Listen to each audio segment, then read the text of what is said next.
A typical laptop switching power supply delivers about 19 volts. What if you want to transform that voltage into a higher or lower value?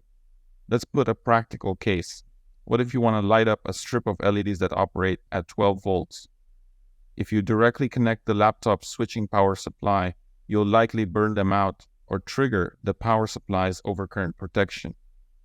For these cases, DC-DC converters like this module are commonly used. This one is capable not only of decreasing the voltage, but also of increasing it. Next, I'll show you how to program it.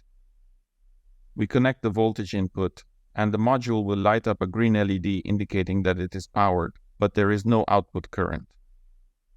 With the help of a multimeter, we see the output voltage.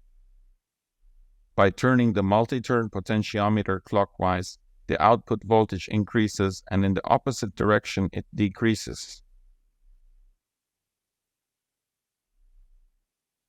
We put the multimeter in the DC ammeter position, and immediately a blue LED and a red one light up.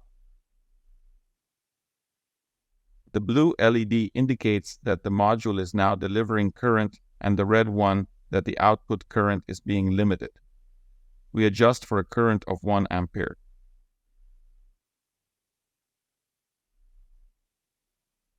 If we connect the LED strip, it will light up properly without burning out, even when the energy initially comes from the 19-volt power supply of the laptop. If you need a module with these features, then I recommend it.